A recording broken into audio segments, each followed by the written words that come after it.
नमस्कार प्रिय विद्यार्थियों, वीके नॉलेज इलेक्ट्रिकल में आप सभी का स्वागत है। एनसीवीटी आईटीआई के आपके एग्ज़ाम होने हैं और इलेक्ट्रीशियन वाले बच्चों के लिए इंपॉर्टेंट क्वेश्चंस की वीडियो लेकर एक बार फिर उपस्थित हैं। अगर आप हमारे साथ इसी क्लास से जुड़े हैं तो आपको बता दें कि ये हमारी क्लास नंबर 20 है। इससे पहले हम थ्योरी की आपको 19 क्लासेज दे चुके हैं, जिनमें से 12 क्लासेज तो टॉपिक वाइज है और उसके बाद में वो इम्पोर्टेंट क्वेश्चन जो इस बार पूछे जा सकते हैं। 12 क्लासेज में तो वही क्वेश्चन करवाए हैं जो वर्ष 2021 और वर्ष 2022 में मोस्ट रिपीटेड क्वेश्चन है। यदि इसी क्लास से आप हमारे साथ जुड़े हैं तो मैं रिक्वेस्ट करूंगा कि उन सभी 19 क्लासेज को भी आप जा कर के ज़रूर देखें और अटेंड करें, क्योंकि हर एक क्वेश्चन इम्पोर्टेंट है और इन 20 क्लासेज में कोई भी क्वेश्चन रिपीट नहीं किया है। हर क्लास में नया ही क्वेश्चन बताया है, तो अच्छे नंबरों से पास होना है और सारी क्लासेज को आपने देखना है। साथ ही एम्प्लॉयबिलिटी स्किल की क्लासेज भी आपको दे चुके हैं। आइए आज की क्लास से शुरू करते हैं। आगे बढ़ने से पहले 2 निवेदन रहेंगे। आप चैनल से पहली बार जुड़े हैं तो सब्सक्राइब कर लीजिए और इस क्लास को अपने दोस्तों तक ज़रूर पहुंचाइए, अपने फ्रेंड सर्किल तक शेयर कीजिए ताकि वो भी हमारे साथ कनेक्ट हो सके, उनको भी ये अपडेट मिल सके। आइए आज के क्वेश्चनों से शुरू करते हैं। अच्छे क्वेश्चन है, पूरी तरह से एक्सप्लेन करके बताएंगे।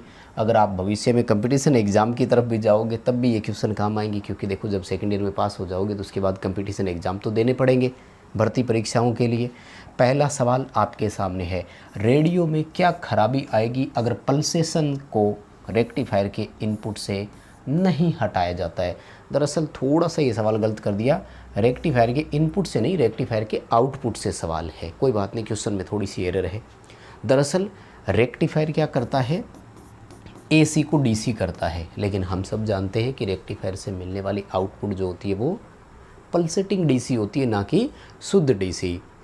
और हमारे इक्विपमेंट को जब शुद्ध डीसी नहीं मिलती है तो वो आवाज़ करने लग जाते हैं, यानी आउटपुट में ध्वनि जो मिलती है वो वॉल्यूम में साफ शब्द कम होंगे और गुंजन स्वर अधिक होगा, और उस गुंजन स्वर को टेक्निकल नाम दिया जाता है हमिंग। जैसे सवाल पूछा जाता है कि ट्रांसफार्मर की मैग्नेटिक कोर से उत्पन्न ध्वनि को क्या कहा जाता है, तो उसे हम बोलते हैं। इसलिए हमिंग नॉइस उत्पन्न करेगा रेडियो, जिसे साधारण भाषा में हो सकता है वो लिख दे कि गड़गड़ाहट करेगा। देखते हैं ना कई बार सिग्नल जब कम आते हैं तो किस तरह की इंटरफेरेंसी आती है, वो चीज़ें। यानी सवाल कुल मिलाकर के ये है कि अगर प्योर डीसी नहीं है तो क्या होगा, हमिंग नॉइस बहुत ज़्यादा होगा, गुनगुनाती आवाज़ मिलेगी। ठीक है, अच्छा क्वेश्चन है, पूछा जा सकता है आपके पेपर में, और कंपटीशन एग्ज़ाम वाले बच्चों के लिए भी बड़ा ज़रूरी है। कंपटीशन में भी इस तरह के क्वेश्चंस आ जाते हैं। अगले सवाल की तरफ देखो, 68 नंबर, यानी ये क्वेश्चन जो है वो कहाँ से, पहले आपको मैं बता दूं तो कोशिश रहती है कि लगभग निम्मी के जितने भी असाइनमेंट है क्वेश्चन वहीं से आते हैं।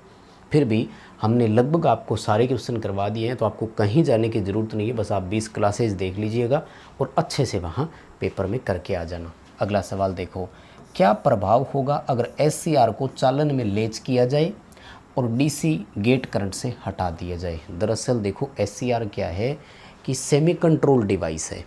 एक डिवाइस में अगर एनोड कैथोड होते हैं तो वो यूनिडायरेक्शनल कहलाती है। तो SCR एक दिशीय तो है, एनोड से कैथोड की तरफ करंट बहता है, लेकिन ये सेमी कंट्रोल भी है। यानी एनोड और कैथोड के बीच आप अगर फॉरवर्ड बायस में रेटेड पोटेंशियल दे भी देंगे तब भी इसमें से करंट का कंडक्शन नहीं होगा। हमें गेट पर कोई ना कोई वोल्टेज देनी पड़ती है, फिर वो धारा को अपनी अवस्था में बनाए रखता है, उसे बोलते हैं लेच पोजीशन। अब वो ये कह रहा है कि अब आपने गेट से करंट हटा दिया। देखो अगर गेट से करंट हटा दोगे तो फिर हम गेट से उसके कंडक्शन मोड में, यानी चालन मोड पर कोई कंट्रोल नहीं रख पाएंगे, कोई नियंत्रण बल हम नहीं रख पाएंगे। डी उत्तर आएगा। Gate lose control over conduction, यानी एनोड से कैथोड की ओर जाने वाली करंट कंडक्शन पर गेट का कोई कंट्रोल नहीं रहेगा। इसके बाद में डी उत्तर करके आना, बहुत शानदार क्वेश्चन है। और कंपटीशन एग्ज़ाम की तैयारी कर रहे हो तो भी पढ़ लेना भैया, क्योंकि हमारे साथ बहुत सारे बच्चे कंपटीशन एग्ज़ाम वाले जुड़े हुए हैं, तो साथ में उनके हिसाब से बताएंगे। सबसे ईजी क्वेश्चन आपके सामने है। देखो क्या क्वेश्चन कह रहा है कि पी टाइप का सेमीकंडक्टर अर्धचालक बनाना है, किसकी डोपिंग करवाएंगे। दरअसल हम सिलिकॉन और जर्मेनियम जो 4 संयोजकता वाले होते हैं, इनमें या तो 3 संयोजकता अशुद्धि या 5 संयोजकता अशुद्धि मिलाते हैं, और अशुद्धि मिलाने की यह प्रक्रिया डोपिंग कहलाती है। दरअसल डोपिंग से एक सेमीकंडक्टर की कंडक्टिविटी यानी चालकता बढ़ जाती है। तो पी टाइप के लिए हम 3 संयोजकता की और एन टाइप के लिए 5 संयोजकता की डोपिंग कराते हैं। 3 संयोजकता वाले पदार्थ होते हैं indium, gallium, boron, indium, gallium और बोरोन, तो ये ऑप्शन आपके सामने है। 5 संयोजकता वाले में आते हैं एंटीमनी, आर्सेनिक, बिस्मथ और फास्फोरस। तो आर्सेनिक, एंटीमनी और बिस्मथ ये सारे के सारे अगर हमें एन टाइप पदार्थ बनाना होता तब करते। एन टाइप पी टाइप क्यों रखा है वो इनका नामकरण दिया जाता है। इनमें मेजोरिटी कैरियर कौन है, बहुसंख्यक वाहक कौन है, उस आधार पर इनमें नामकरण दिया जाता है। सॉरी डिस्कनेक्ट ही हो गया। देखो अगला सवाल क्या कह रहा है, कौन सा अक्सर यौगिक पदार्थ कैडमियम सल्फाइड के लिए होता है। दरअसल सेमीकंडक्टरों की कोडिंग की ये प्रणालियाँ हैं, पुरानी पद्धति भी थी, नई पद्धतियाँ भी आ गई है। इनमें क्या होता है कि जो कोडिंग के लिए हम इस्तेमाल हम जो सेमीकंडक्टर पदार्थ का इस्तेमाल करते हैं उनको कोडिंग दी जाती है। ए जो होता है वो बताता है कि ये सेमीकंडक्टर जर्मेनियम से बना हुआ है। बी है वो ये बताता है कि ये सिलिकॉन का बना हुआ है। आर जो है ये बताता है कि ये कैडमियम सल्फाइड का बना हुआ है। और सी बताता है कि ये गैलियम आर्सेनाइड का बना हुआ है। ठीक है, तो अब क्वेश्चन में क्या पूछा गया था, कैडमियम सल्फाइड है ना, डी कर देना, आर आएगा। मोस्ट इंपॉर्टेंट तो ए और बी है, इनका ही ध्यान रख लेना। कई बार पूछ लिया जाता है कोडिंग दे करके कि बताओ इसमें सेमीकंडक्टर कौन सा इस्तेमाल किया गया है, सिलिकॉन या जर्मेनियम। ठीक है, क्वेश्चन बहुत शानदार है। और अभी तक आपने इस वीडियो को अगर लाइक नहीं किया है तो प्लीज़ एक बार लाइक वाला बटन दबाइए। लाइक्स की संख्या में वृद्धि कर दिया करो बिना बोले, ठीक है ना। और जितने भी ITI वाले बच्चे हैं वो अपने फ्रेंड सर्किल में इस वीडियो को शेयर करेंगे, क्योंकि जनरली हम कंपटीशन एग्ज़ाम वालों की तैयारी करवा रहे हैं, तो उन्हीं के हिसाब से बच्चों तक ये वीडियो पहुंचती है। और इस वीडियो के डिस्क्रिप्शन में लिंक दिया हुआ है, हमारा एंड्रॉइड ऐप डाउनलोड करना और टेलीग्राम ज्वाइन कर लो। आइए अगले सवाल पर, सिलिकॉन अर्धचालक से डायोड के किसको कोडिंग करेंगे। बड़ा सिंपल है। इसमें अर्धचालकों की कोडिंग में क्या होता है कि जो आपका फर्स्ट लेटर होता है ना, वो तो आपको बताता है कि आपने कौन सा सेमीकंडक्टर यानी अर्धचालक इस्तेमाल किया। और जो सेकंड अक्षर होता है वो आपको बताता है कि आपने मतलब इनका एप्लीकेशन क्या है, ये कहाँ उपयोग किए जाएंगे। ठीक है, सिलिकॉन के लिए अभी बता कर आया हूँ, अगर बी से शुरुआत हो तो वो सिलिकॉन है। ठीक है, देखो ये IN है ना, ये तो वैसे ही बता रहा है कि एक PN जंक्शन वाला वो है डायोड। ये 2 PN जंक्शन है तो 2 PN जंक्शन ट्रांजिस्टर में होते हैं, मतलब ये ट्रांजिस्टर है, तो ये इनकी पहचान का तरीका होता है। अभी आपको बी उत्तर करना है। BY126 जो है वो सिलिकॉन का बना हुआ है। ठीक, इम्पोर्टेंट क्वेश्चन है, करके आना, पेपर में आ सकता है। अच्छा, उसके बाद में देखो एक है ना टेबल ज़रूर आएगी। जितने भी आपके लॉजिक गेट होते हैं, मोस्टली 7 लॉजिक गेट हम पढ़ते हैं, उनमें से एक टेबल आएगी और आपसे ये पूछा जाएगा कि ये किसकी टेबल है। बहुत शानदार आंसर करने का तरीका बताता हूँ, आप आउटपुट को पकड़ लेना कि आउटपुट किसका दिया हुआ है। सबसे पहले देखो, नोट गेट की आउटपुट होती है A की बार, और गेट की आउटपुट होती है A+B, एंड गेट की आउटपुट होती है A×B। अब नोट और को मिलाकर के एक गेट बनता है जिसे नोर गेट बोलते हैं, और उसका होता है नोट और, यानी और नहीं है। और नहीं को हम बोलते हैं इन्वर्स, इन्वर्स को बोलते हैं व्युत्पन्न। व्युत्पन्न का मतलब होता है कि जैसा और का है वैसा नहीं है, नहीं है तो ऊपर बार का निशान लगा दिया करो। इसी तरह से नोट में एंड मिला करके एक और गेट बनाते हैं, उसे नेंड गेट बोलते हैं। तो ये कहता है नोट एंड, एंड गेट में क्या था A×B, तो A×B की बार कर दो। कम से कम ये 5 बुलियन व्यंजक आपको याद होने चाहिए, ध्यान रखना। अर्धचालकों में डिजिटल लॉजिक गेट में ये जो आउटपुट निकाली जाती है इसको बुलियन व्यंजक या बुलियन एक्सप्रेशन कहा जाता है। अब यहाँ देखो A+B की बार है, तो A+B की बार किसकी होगी, बाकी देखने की ज़रूरत नहीं होती है, उसी को पढ़ लिया करो चाहे। A+B और का था, नोट और यानी नोर का हो जाएगा। ठीक है, बाकी इन सब का दोबारा रिपीट कराने की ज़रूरत नहीं है, वो 5 वहाँ लिखवाए थे, स्क्रीनशॉट उनका ले लेना। क्वेश्चन बहुत शानदार है, आ सकता है पेपरों में। और पिछली बार टेबल वाला तो हर शिफ्ट में आया था। देखो आपके पेपर चलेंगे लगभग 7 से 8 दिन, 10 दिन, एक दिन में 3 शिफ्ट होती है, समझ रहे हैं, पर डे 3 पेपर होते हैं तो क्वेश्चन तो रिपीट होने की पूरी संभावना है। और हम 2019 से पूरी तरह से टच में, जब सीबीटी एग्ज़ाम होने लगे तो वही आपको करवाते आ रहे हैं, ध्यान से समझना और सारी करके आना, ठीक है। और पेपर वाले दिन हमें ज़रूर बताना व्हाट्सएप पर कि क्वेश्चन कौन कौन से आए थे।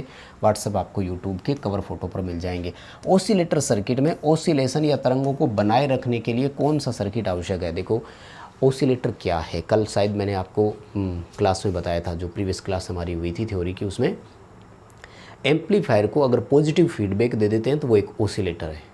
मतलब एक ऑसिलेटर बिना किसी इनपुट के लगातार आउटपुट देने वाला सर्किट है और वो पॉजिटिव फीडबैक के साथ काम करता है।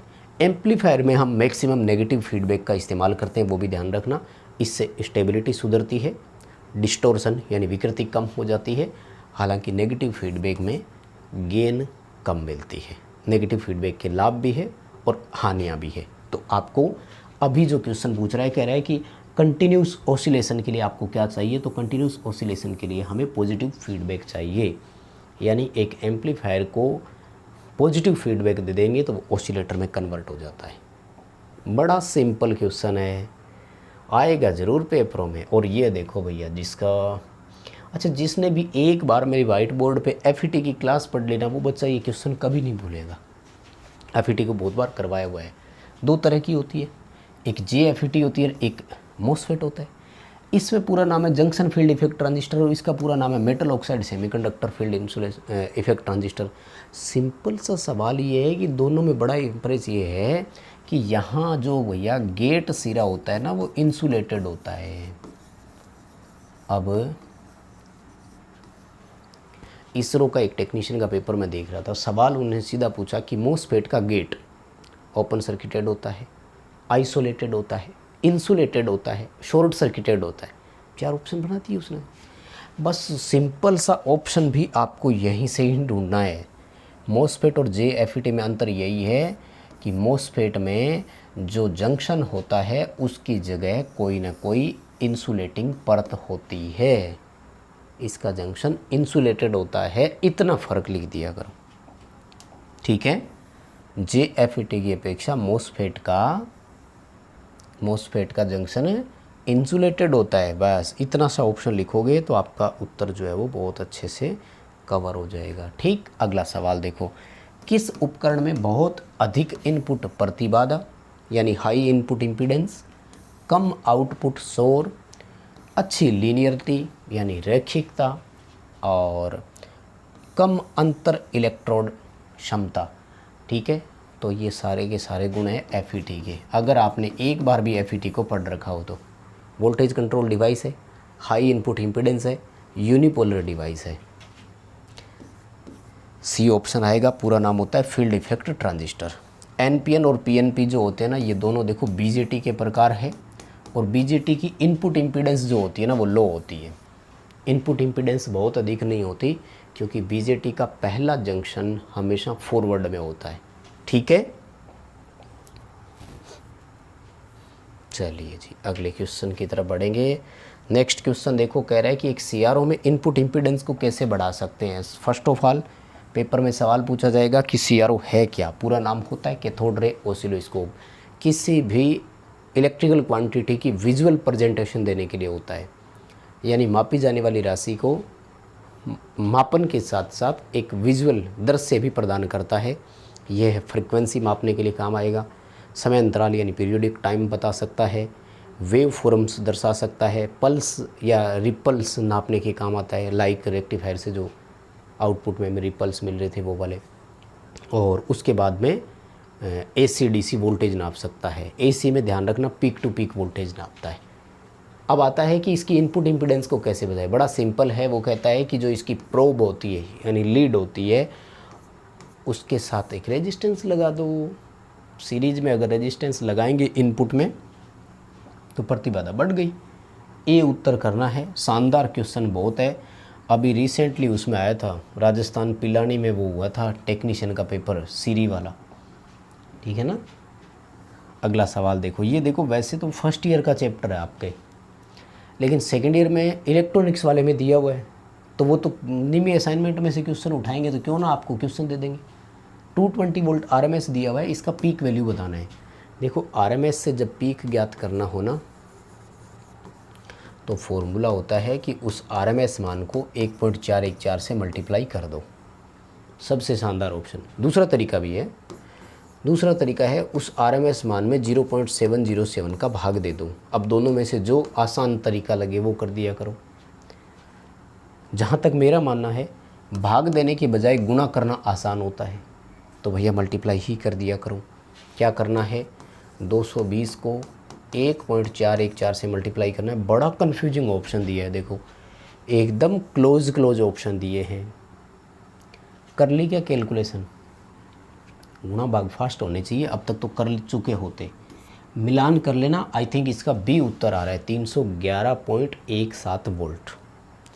तरीका बता दिया, कैलकुलेशन आप थोड़ी सी मिलान ज़रूर कर लेना, क्रॉस मैच कर लिया करो, ठीक है ना। क्वेश्चन शानदार है, पेपर में आ सकता है और पेपर के हिसाब से ही आपको चलना है। चलिए जी इस क्वेश्चन पर आगे बढ़ेंगे। ये CRO का क्वेश्चन है। 0.2 माइक्रोसेकंड टाइम बेस्ड सिग्नल की सेटिंग कर रखी है। डिवीज़न कितना है? 5। CRO पर दिखाई गई स्क्रीन की आवृत्ति कितनी है? देखो फर्स्ट ऑफ ऑल फ्रीक्वेंसी ज्ञात करने के लिए हमें चाहिए टाइम पीरियड। हालांकि टाइम को हम ऐसे नहीं यूं दर्शाते हैं ना। टाइम कितना है इस क्वेश्चन में आप बता सकते हैं? बहुत सारे बच्चों का दिमाग 2 माइक्रोसेकंड पे टिका हुआ होगा। नहीं, एक्चुअल में जब आपको पीरियोडिक टाइम निकालना हो तो सवाल होता है कि टाइम बेस सेटिंग कितने पर है इनटू विभाजन, यानी उसका डिवीज़न कहाँ है। तो 0.2 इंटू 5 करेंगे तो 1 आएगा और माइक्रो सेकेंड वो है ही, यानी उस वेव फॉर्म का एक्चुअल टाइम जो है ना वो कितना है? 1 माइक्रो सेकेंड है। देन अब कीजिए फ्रीक्वेंसी कैलकुलेट। फ्रीक्वेंसी बराबर 1 टाइम करना है तो 1 बटे ये 1 ही आएगा क्या? हाँ 1 ही आएगा, तो 1 बटे 1 करेंगे और माइक्रो है तो 10 की पावर -6। ये माइनस की 6 ऊपर जाकर प्लस की 6, प्लस की 6 को हम क्या लिखते हैं? मेगा, यानी फ्रीक्वेंसी है 1 मेगाहर्ट्ज़। कितनी है? 1 मेगाहर्ट्ज़। आप ध्यान से देखो सारे ऑप्शन किस में दिए हुए? किलो हर्ट्ज़ में। किलो हर्ट्ज़ में कन्वर्ट करो। किलो में कितनी जीरो होती है? 3 जीरो। मेगा में कितनी है? 6 जीरो। तो 3 जीरो तो यहाँ है और 3 यहाँ लगा दो, हो गई 6 जीरो। 1 2 3 जीरो ये रही, 3 ये रही, टोटल हो गई 6 जीरो। हमें तो 6 ही चाहिए थी, मतलब 1000 किलो हर्ट्ज़ इसका उत्तर आएगा। डी ऑप्शन आपके सामने है। दोबारा बता रहा हूँ, फटाफट से सुन लो।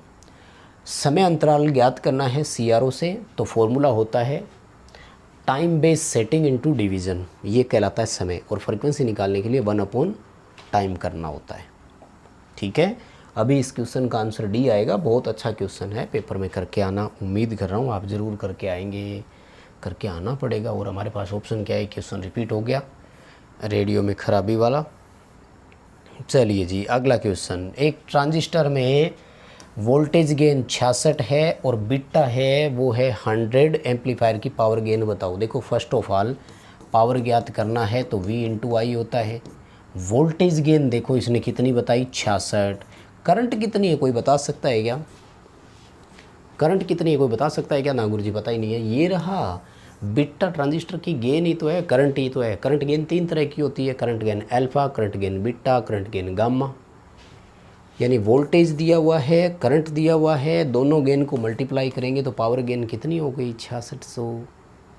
इट इज़ वेरी सिंपल, बहुत आसान क्वेश्चन है, दे दिया आपको पेपर में अच्छे नंबर ये दे देगा अगर आ गया तो, है ना।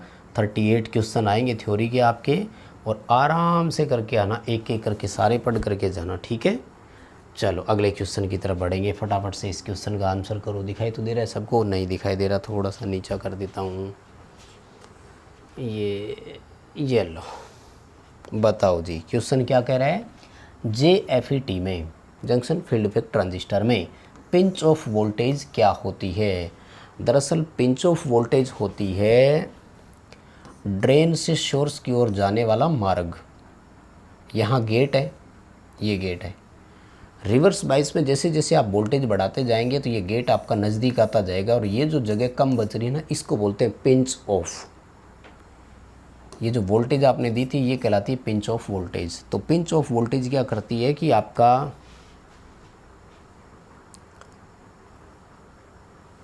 कंडक्टिंग लेयर होती है ना, उसको नेरो करता जाता है। ये सारे इंग्लिश के शब्द बोल दिए मैंने, है ना। चालक परत को संकरी पतली बना देगा, तो धीरे धीरे क्या होगा कि ड्रेन करंट जीरो हो जाएगी। जैसे जैसे वोल्टेज बढ़ाते जाओगे ड्रेन करंट घटती जाएगी and finally drain current zero हो जाएगी, यानी एफईटी कंडक्शन से बाहर आ जाएगा।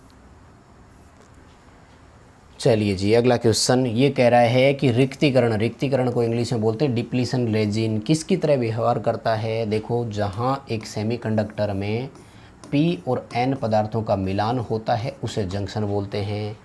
जंक्शन के दोनों ओर आयन्स की स्टेबिलिटी के कारण, आयन की स्थिरता के कारण एक स्थिर वैद्युतिक क्षेत्र का निर्माण होता है, जहाँ सारे आयन्स उदासीन होते हैं और कोई धारा का चालन नहीं होता है। और जब धारा का चालन नहीं होता है तो उसे हम एक इंसुलेटर कहते हैं। बताओ बात समझ में आई क्या। अगला सवाल कि ये एक एम्पलीफायर आपको दिखाया गया और इसका नाम क्या है। देखो, ये तीर का निशान बना हुआ है, एमीटर इनपुट में भी है और आउटपुट में भी है, तो कॉमन एमीटर एम्पलीफायर कर देंगे। डी उत्तर आएगा, कॉमन एमीटर एम्पलीफायर। सिंपल नाम दिया हुआ है, बस इसे याद रख लेना, ठीक है। V2 से V1 परिवर्तन के लिए टर्न ऑन समय क्या है। देखो, ट्रांजिस्टर में टर्न ऑन और टर्न ऑफ दो टाइम होते हैं। ये है टर्न ऑन टाइम और ये है टर्न ऑफ टाइम। ऑन में दो चीज़ें होती है, ऑफ में भी दो चीज़ें होती है। ऑन में दो चीज़ें कौन कौन सी होती है। ऑन में दो चीज़ें होती है, एक तो कि ट्रांजिस्टर ने डिले कितना किया और फिर राइजिंग टाइम कितना लिया, तो ये तो कहलाता है डिले, यानी स्टार्ट होने में कितना लेट चालू हुआ। और उसके बाद में ये कि वो कितनी देर तक मान को बढ़ाते गया, तो ये दोनों चीज़ें मिला करके टर्न ऑन कहलाती है। वहीं अगर टर्न ऑफ की बात करी जाए तो टर्न ऑफ में भी दो चीज़ें आती है। एक तो होती है स्टोरेज, कि वो उस चीज़ को कितनी देर तक सस्टेन करता रहा, और दूसरा होता है फॉलिंग टाइम, गिरावट कितनी दूर आई। तो टर्न ऑफ में भी दो चीज़ें होती है वैसे तो, S plus turn F, falling और स्टोरेज, और इसमें होती है डिले और राइजिंग। सी उत्तर करके आना। ये क्वेश्चन पिछली बार सबसे ज़्यादा रिपीट हुआ था और SCR में भी ये वापस क्वेश्चन आ गया फिर से, और ये भी वापस आ गया। चलो, हो गए, इतने ही थे क्वेश्चन, ठीक है। बस प्रिय विद्यार्थियों, आज के लिए इतना ही है। आई होप क्लास आपको पसंद आई होगी। प्लीज़ लाइक वाला बटन दबाइए, चैनल सब्सक्राइब कीजिए और अपने दोस्तों तक इसे पहुंचाइए। ऐप डाउनलोड कीजिए, हमारा डिस्क्रिप्शन में लिंक दिया हुआ है, और टेलीग्राम भी ज्वाइन कर लेना। बहुत बहुत धन्यवाद।